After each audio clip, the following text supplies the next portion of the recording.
विधानसभेमध्ये राष्ट्रवादीचे नेते अजित पवार बोलतायत, थेट जाऊयात. ठीक आहे, निवडणुकीमध्ये काय निकाल लागेल तो लागेल, परंतु आज तुम्ही उत्तर प्रदेशमध्ये निवडणुका चालू आहेत, तिथं मात्र जाहीरपणे सांगताय उत्तर प्रदेशचं सरकार भाजपचं युद्धात, तिथं आम्ही कर्जमाफी करू. इथं तुमचं भाजपचं सरकार आहे ना, कशाकरता थांबलाय? हे कुठलं दुटप्पी धोरण?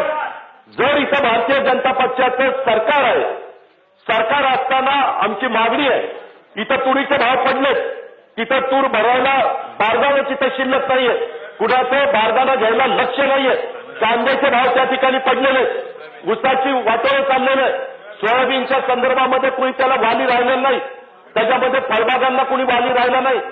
राज्य कोरायचं कशा करता त्याचा उत्तर द्या ना अध्यक्ष महोदय.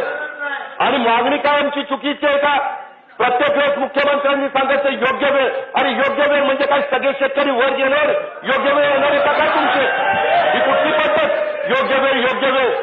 आम्हाला एकदा सांगा ना, उद्योगपतीला मात्र हजारो कोटी रुपयाचं कर्ज त्या ठिकाणी माफ केलं जातं, सोडलं जातं. यादी करा अध्यक्ष महोदय, नवीन यादी आता जाहीर झाली, 18,000 कोटी रुपये एक एक उद्योगपती बुडून गेला.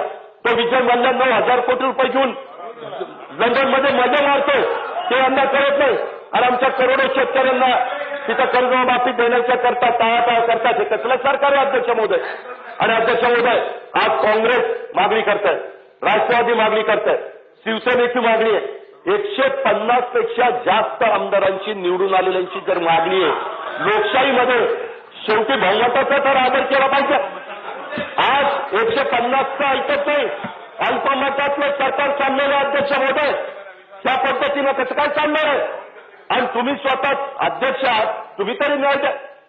तुम्ही तरी तिथे आज औरंगाबाद बघतोय, मराठवाडा बघतोय की किमान बागडे साहेब तरी आम्हाला न्याय देतील. आम्ही तुम्हाला न्याय मागतो अध्यक्ष महोदय. माझी आपल्याला हात जोडून विनंती आहे की कुठल्याही परिस्थितीमध्ये आता हा शेतकरी मोडला तर अध्यक्ष महोदय राज्य मोडेल. त्याच्यामध्ये कुठल्याही परिस्थितीमध्ये आजचं कामकाज चालू दिलं जाणार नाही. कृषी मंत्री महोदय, आमची तुम्हाला हात जोडून विनंती आहे, तुम्हाला पण तुम्ही इथं काय बोलायलाच तयार नाही. तिथं काय चाललंय, आपण काय बोलताय, राजू शेट्टी तिथं काय सांगून जाताय, सदाकोट साहेब तर तिथं विचारायला तयार नाही. म्हणजे जोपर्यंत तुम्ही सरकारमध्ये नव्हता त्यावेळेस तुमची भाषणं काय असायची, आणि आता तिथं तुम्हाला ऊब लागायला लागली लाल दिव्याची, तशी तुमची वक्तव्य बदलली, तसं तुम्ही त्या ठिकाणी बोलायला वेगळं लागलं, हे बरोबर नाही. चंद्रकांत दादा पाटील, तुम्ही तर नंबर 2चे मंत्री झाला, जरा वागानच हलक्यासारखं. तर उठा आणि जाहीर करा, मी कर्जमाफी सगळी जाहीर करतो म्हणून. आम्ही तुम्हाला डोक्यावर येऊ, आम्ही सगळे पाठिंबा देऊन तुम्हाला मुख्यमंत्री करू, काय हरकत आहे.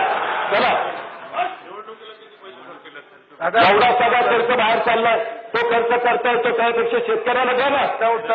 अध्यक्ष महोदय, तुम्ही माहिती काढा, केंद्रात आणि राज्याचे सरकार आल्यापासून जाहिरातीवर किती खर्च केला, जाहिरातीवर करोडो रुपये खर्च करतात, आणि आमचा शेतकरी आत्महत्या करतो त्याला मात्र पैसे देत नाही. हे कसलं तर मंत्री सरकार आहे? असं सरकार काय कामाचं आहे? तुम्ही आम्हाला न्याय दिला पाहिजे, आणि तुम्ही त्या संदर्भामध्ये सगळं कामकाज बाजूला ठेवा, आणि याच्याबद्दल सभागृहामध्ये सभागृहाच्या नेत्यांना बोलवा, आणि त्यांना आज कर्जमाफीची घोषणा करायला सांगा. ही आमची सर्व पक्षीयांच्या वतीनं विरोधी पक्षाची मागणी.